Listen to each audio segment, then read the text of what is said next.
Welcome back to my YouTube channel Khushi vlogs.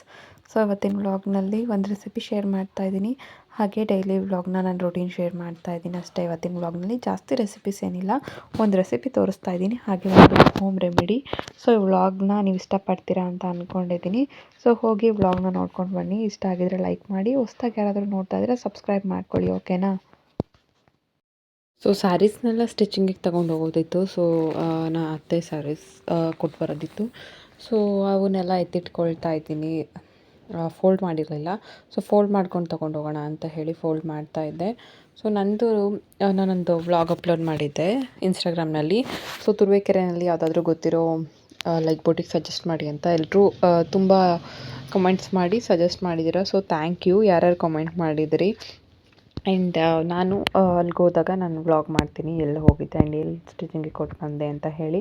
So ಈ ಸ್ಯಾರೀಸ್ನ ಇಲ್ಲೇ ಊರಲ್ಲೇ ಟೈಲರ್ ಇದ್ದಾರೆ, ಸೊ ಅಲ್ಲಿಗೆ ಕೊಡು ಅಂತ ಹೇಳಿದರು. ಸೊ ಅಲ್ಲಿಗೆ ತೊಗೊಂಡೋಗಿ ಕೊಡೋಣ ಅಂತ ಹೇಳಿ ಎಲ್ಲ ಫೋಲ್ಡ್ ಮಾಡಿ ಇಡ್ತಾಯಿದ್ದೀನಿ. ಏನಂದರೆ ನಾರ್ಮಲಾಗಿ ನಾನು ಕೂಡ ಪ್ಲೇನ್ ಹೊಲಿಸೋದಿದ್ರೆ ಇಲ್ಲೇ ಕೊಡ್ತೀನಿ. ನಾನು ಬರೀ ವರ್ಕ್ ಅಥವಾ ಎಂಬ್ರಾಯ್ಡ್ರಿ ಏನಾದರೂ ಮಾಡಿಸ್ಬೇಕು ಅಂದರೆ ಮಾತ್ರ ನಾನು ತುರುವೇಕೆರೆಗೆ ತೊಗೊಂಡೋಗಿ ಕೊಡ್ತೀನಿ, ಅಂದರೆ ಟೌನ್ನಲ್ಲಿ. ಅಥವಾ ನಾರ್ಮಲ್ ಪ್ಲೇನ್ ಬ್ಲೌಸ್ ಏನಾದರೂ ಹೊಲಿಸ್ಬೇಕು ಅಥವಾ ಪ್ಯಾಟರ್ನ್ ಬ್ಲೌಸ್ ಹೊಲಿಸ್ಬೇಕು ಅಂತ ಅಂದರೆ ಇಲ್ಲೇ ಕೊಡ್ತೀನಿ. ಸೊ ಎಲ್ಲ ಕೆಲಸ ಮುಗಿಸೋಣ ಅಂತ ಹೇಳಿ ಮಾಡ್ಕೊಳ್ತಾ ಇದ್ದೀನಿ. ಸೊ ಸ್ವಲ್ಪ ವೈಟ್ಸ್ ಎಲ್ಲ ಮಿಷಿನ್ಗೆ ಹಾಕೋದಿತ್ತು, ಅಂದರೆ ವೈಟ್ ಕ್ಲಾತ್ಸ್ ಎಲ್ಲ ಅದನ್ನೆಲ್ಲ ಸಪ್ರೇಟ್ ನೆನೆಸಿಟ್ಟು ದೆನ್ ನಾನು ಹಾಕ್ತೀನಿ. ಬಿಕಾಸ್ ಕ್ಲೀನ್ ಆಗೋಲ್ಲ, ಬರೀ ಸಪ್ರೇಟ್ ವೈಟ್ಸ್ ಹಾಕಿದ್ರೆ ಚೆನ್ನಾಗಿರುತ್ತೆ ಅದರಿಂದ.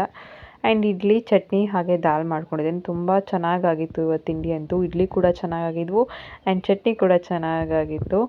ಅದಾದಮೇಲೆ ಪಾಪುನ ನೋಡೋಣ ಅಂತ ಹೇಳಿ ಬಂದೆ. ಸೊ ನನ್ನ ಹಸ್ಬೆಂಡ್ ಅವ್ರ ಅಕ್ಕ ಇದ್ದಾರೆ, ಸೊ ಅವ್ರ ಪಾಪು ಇದ್ದಾಳೆ, ಅಂದರೆ ನನ್ನ ಹಸ್ಬೆಂಡ್ ಕಸಿನ್ ಅವರು.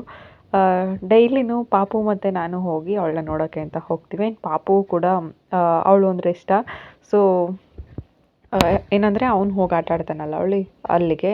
ಸೊ ನಾನು ಕೂಡ ಹೋಗಿ ಅವಳನ್ನ ಸ್ವಲ್ಪ ಹೊತ್ತು ಎತ್ಕೊಂಡು ಆಟಾಡಿಸ್ಕೊಂಡು ಬರ್ತೀನಿ. ಆ್ಯಂಡ್ ಪಾಪುಗೆ ಅವ್ರ ಮನೆಯಲ್ಲಿ ಇಬ್ಬರು ಕಸಿನ್ಸ್ ಇದ್ದಾರೆ. ಸೊ ಅವನು ಇಬ್ಬರ ಜೊತೆನೂ ಆಟ ಆಡಿಕೊಂಡು ಒಂದು ಒಳ್ಳೆ ಟೈಮ್ ಸ್ಪೆಂಡ್ ಮಾಡಿ ಬರ್ತಾನೆ. ಸಂಜೆ ತೋಟದ ಹತ್ರ ಹೋಗೋಣ ಅಂತ ಹೇಳಿ ಹೋಗ್ತಾಯಿದ್ದೀನಿ. ಪಾಪುನ ಅವ್ನ ಸೈಕಲ್ ಇದೆಯಲ್ಲ ಅದರಲ್ಲಿ ಕರ್ಕೊಂಡು ಹೋಗ್ತಾಯಿದ್ದೀನಿ.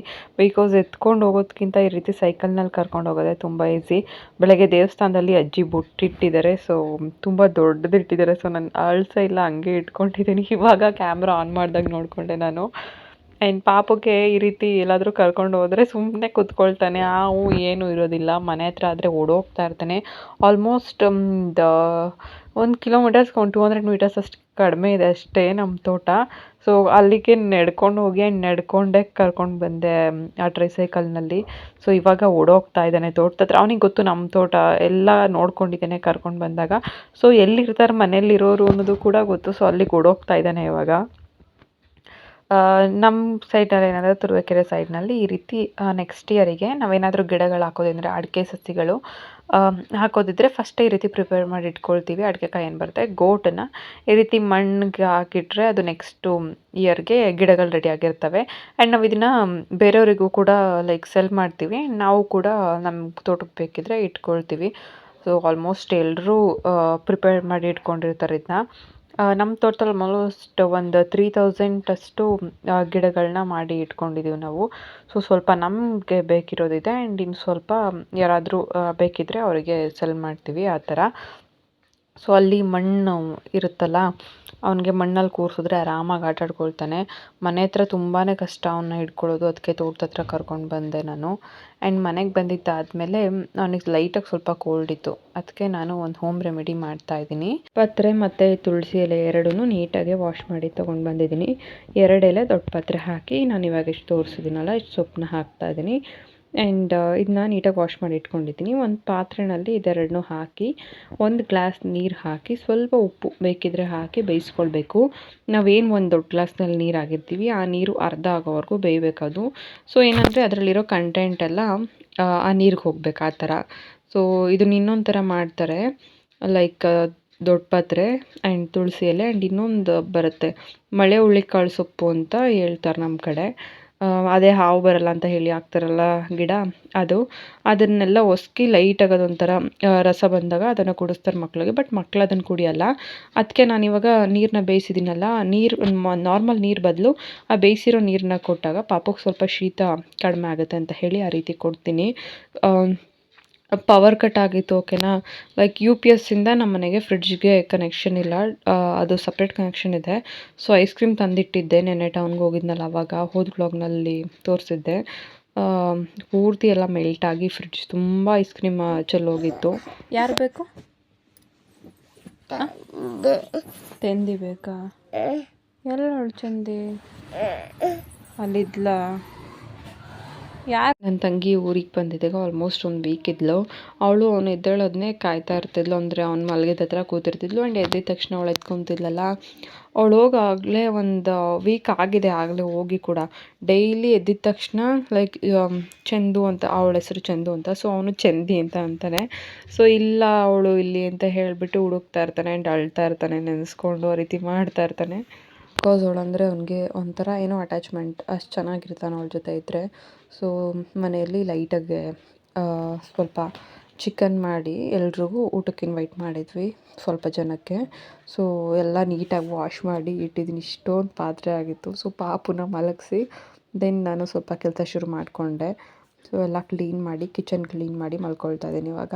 ನೆಕ್ಸ್ಟ್ ಡೇ ಮಾರ್ನಿಂಗ್ ದೋಸೆ ಮಾಡೋಣ ಅಂತ ಹೇಳಿ ಅಂದ್ಕೊಂಡೆ. ನೆನ್ನೆನೇ ಬ್ಯಾಟರ್ ಎಲ್ಲ ರೆಡಿ ಮಾಡಿ ಇಟ್ಟಿದ್ದೆ. ಹೀರೆಕಾಯಿ ಇದ್ವು, ಅದನ್ನೇ ಯೂಸ್ ಮಾಡಿಕೊಂಡು ಪಲ್ಯ ಮಾಡೋಣ ಅಂತ ಹೇಳಿ ಕಟ್ ಮಾಡ್ತಾ ಇದ್ದೀನಿ.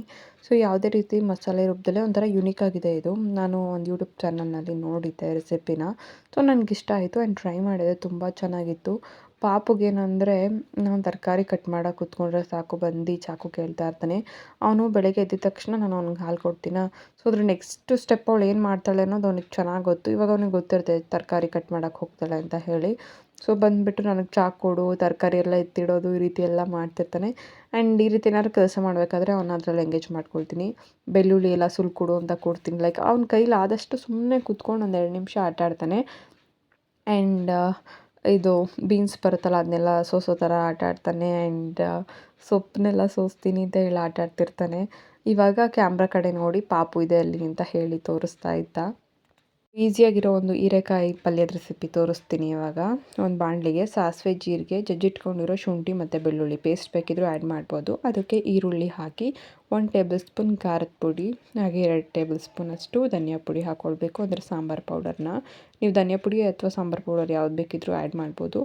ಇದಕ್ಕೆ ನಾನಿವಾಗ ಕಟ್ ಮಾಡ್ಕೊಂಡಿರೋ 2 ಹೀರೆಕಾಯಿ ಹಾಕ್ತಾಯಿದ್ದೀನಿ. ಆಲ್ಮೋಸ್ಟ್ ಒಂದು 1/2 ಕಿಲೋ ಅಷ್ಟಿತ್ತು. ಹೀರೆಕಾಯಿ ಹಾಕಿದಾದಮೇಲೆ ನಮಗೆ ಸಾಲ್ಟ್ ಎಷ್ಟು ಬೇಕೋ ಅಷ್ಟು ಸಾಲ್ಟ್ ಹಾಕ್ಕೊಂಡು ನೀಟಾಗಿ ಒಂದು 5 ನಿಮಿಷ ಲೋ ಫ್ಲೇಮ್ನಲ್ಲಿ ಬೇಯಿಸ್ಕೊಳ್ಬೇಕು. ಅದಾಗಿದ್ದಾದಮೇಲೆ ಟೊಮೆಟೊ ಹಾಕಿ ಮತ್ತೆ ಒಂದು 5 ನಿಮಿಷ ಬೇಯಿಸಬೇಕು. ಸ್ವಲ್ಪ ಕೊತ್ತಂಬರಿ ಸೊಪ್ಪು ಆ್ಯಡ್ ಮಾಡಿದ್ರೆ ಪಲ್ಯ ರೆಡಿ ಆಗುತ್ತೆ. ಇದಕ್ಕೆ ನೀವು ಬೇಕಿದ್ರೆ ಚಪಾತಿ, ದೋಸೆ, ರೊಟ್ಟಿ ಏನು ಬೇಕಿದ್ರೂ ಮಾಡ್ಬೋದು. ನಾನು ದೋಸೆ ಮಾಡ್ಕೊಳ್ತಾ ಇದ್ದೀನಿ. ದೋಸೆನೂ ಕೂಡ ತುಂಬ ಚೆನ್ನಾಗಿ ಬಂದಿದ್ವು. ದೋಸೆ ಇಡ್ಲಿ ನಡುವೆ ತುಂಬ ಮಾಡ್ತೀನಿ, ಎಂತಕಂದರೆ ಪಾಪುಗೆ ಇಷ್ಟ ಆ್ಯಂಡ್ ಹೊಟ್ಟೆ ತುಂಬ ಊಟ ಮಾಡ್ತಾನೆ ದೋಸೆ ಮತ್ತು ಇಡ್ಲಿ ಮಾಡಿದ್ರೆ. ಚಪಾತಿ ಈ ಥರದ್ದೆಲ್ಲ ಇಷ್ಟಪಡಲ್ಲ. ದೋಸೆ ಇಡ್ಲಿ ಅವನಿಗೆ ಆಲ್ ಟೈಮ್ ಫೇವ್ರೆಟ್. ಅದಾಗಿದ್ದಾದಮೇಲೆ ಪಾಪುನ ಆಟ ಆಡ್ಸೋಣ ಅಂತ ಹೇಳಿ ಹೋಗಿದ್ದೆ. ಇಷ್ಟೇ ಇವತ್ತಿನ ವ್ಲಾಗ್ ಇಷ್ಟ ಆಗಿದ್ದರೆ ಲೈಕ್ ಮಾಡಿ.